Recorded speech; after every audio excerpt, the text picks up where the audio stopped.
Welcome to Monticello Podcasts, where we look at various aspects of Monticello, Thomas Jefferson, and the work of the Thomas Jefferson Foundation, which has owned and operated Monticello since 1923. I'm Chad Wollerton, Monticello's webmaster. Plantation houses across the South often contain spaces devoted to various household tasks and the preparation, preservation, and storage of food and drink. These were often separate structures, or outbuildings, arranged near the main house. Such work areas at Thomas Jefferson's Monticello, called the Dependencies, were located mostly out of sight of visitors in the main house, as they were situated below the terraces and in the cellars. In late 2001, the Thomas Jefferson Foundation began a comprehensive restoration of the Dependencies, a project known as Domestic Life in the Plantation Community at Jefferson's Monticello.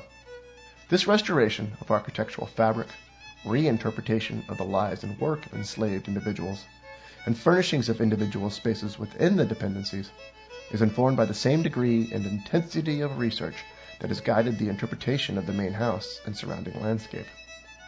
Drawing on nearly 20 years of accumulated plantation-related research, the restoration is being implemented with input from a team of experts at Monticello. This interdisciplinary collaboration brings together the expertise of curators, architectural historians, restoration specialists, architects, archaeologists, and historians to guide the work in the dependencies. Sean Tubbs reports. Flanking the main house at Monticello are two L-shaped wings, topped with terraces that overlook magnificent mountaintop views. But down below are what Monticello's tour guides describe as the Dependencies, a series of important rooms in which slaves performed all of the necessary tasks for Jefferson's family and visitors to be fed and entertained. Jefferson described the slave activity as labor for my happiness, but he felt the need to downplay their presence. Justin Seraphin is project coordinator of a multi-year effort to restore the dependencies to how they appeared after 1809. Monticello's dependencies form a U-shape, unifying the two office wings that branch out away from the main house with the all-weather passageway and cellars. The idea there was, rather than a series of freestanding structures out in a kind of service yard situation, Jefferson unified all of these spaces so that they'd all be accessible undercover, but also that they would be somewhat kind of visually suppressed and not immediately noticeable from the formal parts of the house. In fact, a visitor to Monticello could stand on the north terrace admiring the view to Charlottesville, while underneath his horse and carriage were being tended to. Seraphin says the ongoing restoration of the downstairs cellars is part of the Thomas Jefferson Foundation's commitment to restore Monticello as it was almost 200 years ago. The first goal really is to remove 20th century infractions from these spaces, so to restore the built fabric in cases where it's been altered or incorrectly restored in the past. And so some of these spaces have required and will require architectural investigation and then rebuilding where necessary, rebuilding of particular elements. Seraphin says the main goal of the work is to help the staff at Monticello better tell the stories of the slaves whose work kept the seed of the plantation running. For instance, the kitchen is located in the south wing, away from the main house to avoid the risk of fire, and to keep cooking smells from emanating upstairs. But the kitchen is also steps away from Mulberry Row and Jefferson's vegetable garden. Fruits and vegetables from the garden or the greater plantation, livestock, also foodstuffs that were being imported. All of that came from somewhere and required effort to make their way to the dependencies in the kitchen. And some of it would have been prepared in the smokehouse, which is toward the end of the south wing. Seraphin says an architectural detail designed by Jefferson is a reminder of the potential for theft by his slaves. There's a little vestibule of sorts whereby a slave could enter this vestibule, tend a fireplace, then the flue empties into the smokehouse. But there's also a door that prevents anyone from gaining access actually to what's inside. Just next to the smokehouse is the cook's room, which was the first room to open as part of the Dependencies restoration project in late 2001. The head cook lived in here, right next to the kitchen, in a small 12 by 12 room with her husband and at least some of their 10 children. The cook's room is it's often intriguing to visitors because Edith Fawcett, the head cook, and also Joseph Fawcett, her husband, who was the head blacksmith, and any number of the total of 10 children that they had. But of course, important for Edith to be right next door to where she was spending certainly the better part of her day. The south wing is connected to the main house by an all-weather passageway that ran for approximately 150 feet to the bottom of the north stairway. Seraphin says this united food storage and prep spaces and created a protected route that food would travel from the kitchen to the dining room. Slaves would have to transport cooked foods from the kitchen all the way down the passageway under the house to be dealt with in the kind of final prep space, what we call the office, or what in late 18th century French arrangements would be called the office. And from there, the food would travel up one flight, the north stair, to the revolving door outside the dining room. And guests would eat the food with little knowledge of how it was prepared. Wine would travel from the wine cellar by means of a dumbwaiter. One of the many restoration projects is to rebuild the device and to restore the original look of the cellar. Seraphin says his team is performing archaeological and architectural investigative work to look for evidence of shelving or bins for storing bottled wine. Didn't really find evidence of that, but found plenty of broken wine bottle glass, which I suppose makes sense.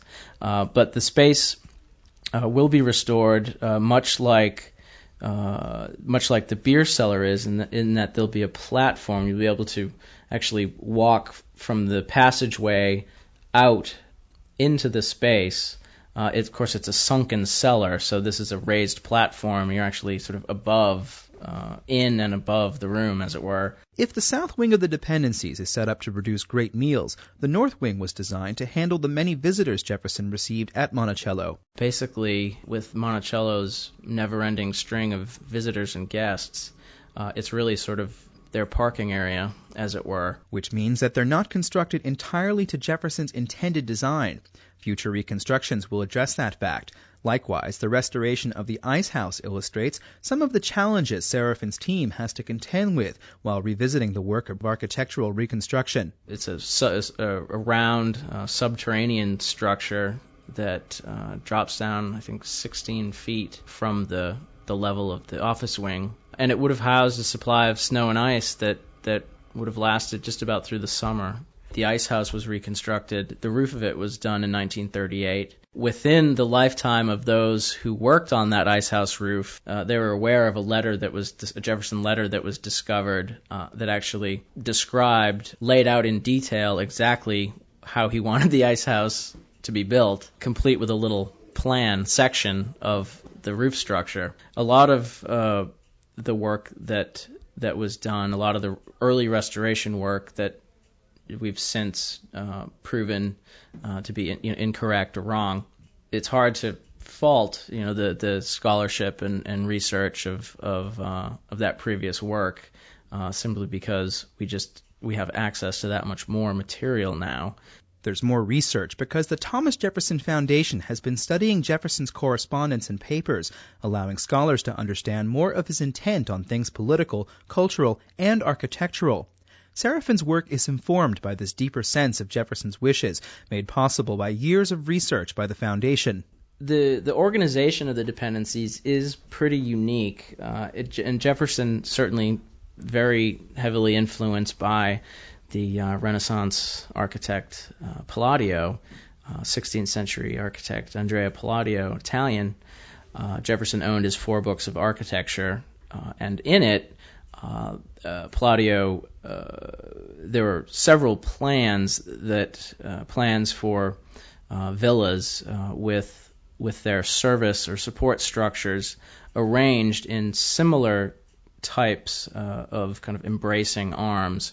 So it's a very functional design, and it unifies all of these spaces in one long circuit that's all under cover. After Jefferson's death, and during subsequent periods of use, his vision for the dependencies and the greater functionality of Monticello began to fade. The various rooms began to be used for other purposes. For instance, the location of the newly restored kitchen was once used as a gift shop and post office. In some cases, the archaeological record has been lost due to insensitive changes to the original built fabric.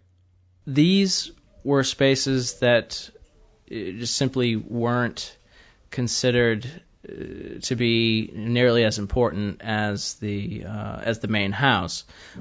These are spaces that one associates with slavery, and for until the past 20 years or so, these were topics that really simply weren't discussed. And so it's changing museum ideology, really, that has turned emphasis and kind of shifted focus into really looking at these spaces and looking at how they play an integral role in telling the story of how this place, this plantation as a whole, actually functioned.